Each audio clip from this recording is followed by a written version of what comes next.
Hello. Hello. What's going on, folks? Hold on, let me raise the camera a little bit.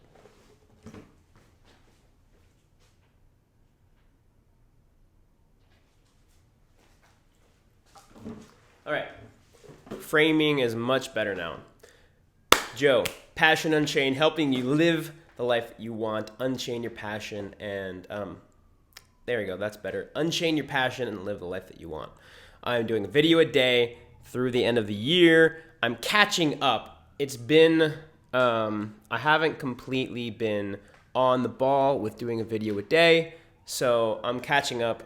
This week I'm doing 2 a day, these weekdays, Monday, Tuesday, Wednesday, Thursday, Friday, and then I'll do that until I get enough to catch up, because I'm slightly behind. By the end of the year, I will have 417 videos, and I'm excited. So today, we're going to talk about a topic that I discovered recently. I took a day off for introspection, and I actually use psychedelics to help dive deeper into my mind. I'm not suggesting you do. They are illegal in many parts of the world, so do your own research, figure it out yourself.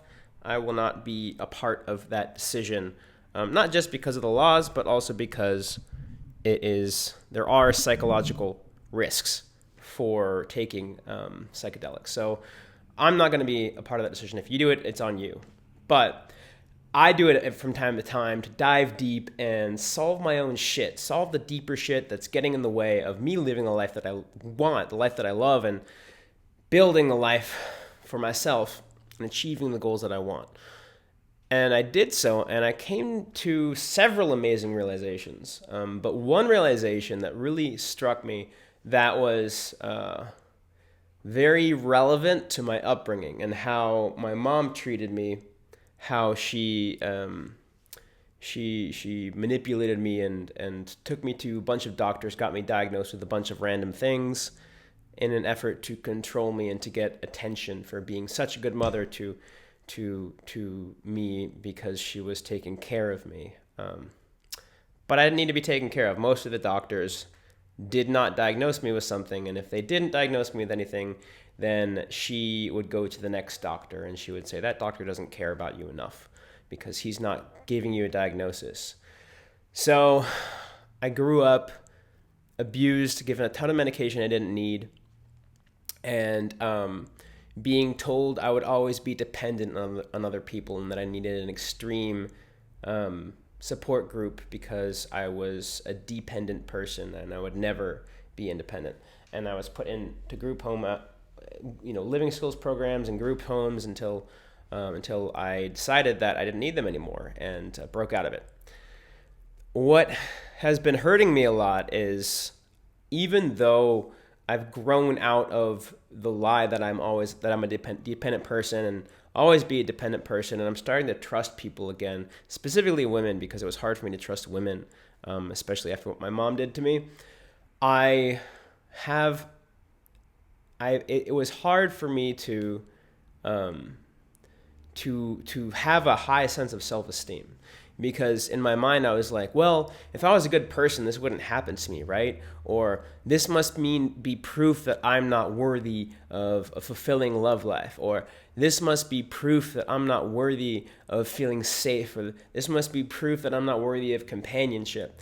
And I realized this past Monday when I was on acid, when I was tripping, when I was doing my deep dive, reboot, reset with my mind, my diagnostic, I kind of think of it as like you're putting your computer into diagnostic test mode, where it dives deep and figures out if there are any issues with the hard drive, and then it comes out with it fixes the issues and it comes out into normal mode. It's kind of what it's like for me.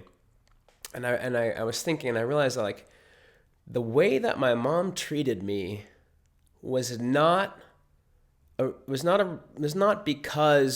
caused by who I was. The way that my mom treated me, and I know I'm kind of thinking out loud. I didn't prepare this particular one. I actually prepared a different subject. I was going to talk about my trip to Lithuania and Latvia, and then I realized I don't really want to talk about that. So no particular reason. I just doesn't really super align with the channel. So I'm talking about this subject, which I just decided a moment before I started shooting. So bear with me, I'm thinking out loud. But I realized that the way that my mom treated me was not caused by who I was. It was caused by who she was. And I also realized that the woman, the person who was my mother, she wasn't really capable of giving love in the way I needed it. But that doesn't mean that I wasn't deserving of love. Like, the universe wanted to give me love and was giving me love, and my mom just didn't transmute it. It was almost like if there's light shining to me from the universe through my parents, my mom, instead of being like a clear crystal, she was like an opaque river rock or something. She was like, she just blocked it. She didn't transmute it through me. So it's not that I didn't have it.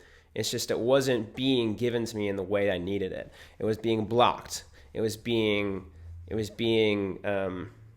taken and redirected and not being given to me in the way I needed. And that wasn't a result of who I was. That was a result of who my mom was and who my dad was to an extent as well. So that realization made me feel a lot more appreciated and loved. It made me feel a lot more appreciated and lovable, but it also helped me see, and this is the part that will help all my listeners. That other part, like, not everyone necessarily has abusive parents. A lot of people have great parents and supportive parents, in which case, I don't know if you'll ever understand how amazing it is, but it's definitely like, I'm grateful for you because it's definitely something I would have liked. You don't have to be grateful for it because not everyone knows the alternative, but I'm grateful for you for having supportive parents because the alternative is not fun. But when in life, especially in dating and in business and entrepreneurship, you get rejected, people treat you badly, especially in dating. Like I get flaked. I mean, every guy gets flaked on a lot. Every guy gets rejected a lot. Unless you don't put yourself out there. But if you put yourself out there, you're going to get flaked on, you're going to get rejected. Girls are going to seem really interested in you, but then like they'll find out they're leading you on. Girls will give you mixed messages and confuse you. Like, now, granted, there are a lot of girls out there who are upfront and honest and supportive and loving and don't play games. But there are a good portion who do, and you have to encounter them to find the ones who don't. So it's hard to continue putting myself, I'll speak for myself, and I guess for everybody, it's hard to continue putting yourself out there when sometimes you get people treating you badly. But it's only hard if you use that at some level as proof that you're a bad person, or like you focus on it and then make a judgment about yourself based on how others are treating you. And that's just not how it works. People treat you, yes, to some extent, it's a reflection of who you are. If you're genuinely kind and open and generous, you will attract more generous, kind, and open people than if you weren't. If you're angry and antagonistic and like to pick fights, you're going to attract more people who pick fights than a person who doesn't have that in their personality. That said, even the generous person will attract people who like to pick fights, and even the person who likes to pick fights will also attract generous people. Everybody attracts everybody around them, and to an extent, you can filter out or filter in who you attract by your actions. And you can also, of course, have boundaries. I'm not talking about boundaries. I'm not talking about who you decide to keep. I'm just talking about who comes in the door and just who you encounter in life. To some extent, it's a reflection of your behavior, but for the most part, it's a reflection of their behavior. It's if you go on if this girl's like really into you and you schedule a date and you go and you meet her and she flakes and she just completely ghosts, it could be a reflection of you, but more likely it's a reflection of her. Maybe she just doesn't value your time. If I'm having empathy, she probably got scared or nervous for some reason, or she's having a bad day or whatever. But like, it's obvious that she's not worth your time because she didn't feel it was you were important enough to message that to you, and that's a reflection of her.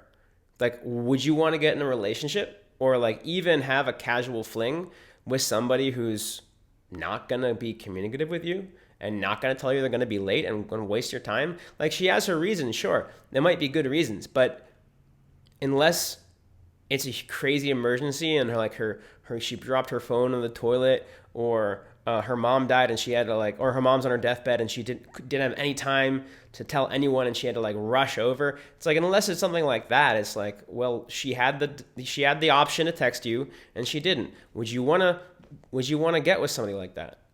I wouldn't. That doesn't feel good. Even if it's a casual thing, it's like, I don't want to get with somebody who doesn't respect my time. So it's a reflection of her, not a reflection of you. And that is a very freeing proposition. It's a very freeing idea that frees you from feeling bad for reasons that are out of your control. And that's the stickler here. How other people treat you is out of your control. You can do certain things to sort of optimize attracting the right people and repelling the wrong people before you even get to the choice of like, do I keep them in my life? Like, just who wants to be with me? Who wants to talk to me? If you're more open and like happy and like funny, you'll attract more positive people. And if you're more negative and antagonistic and picking fights, you'll attract more negative people.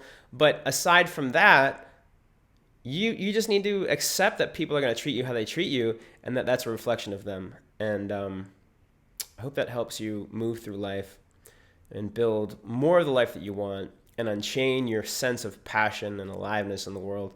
And live life on your own terms. Cheers.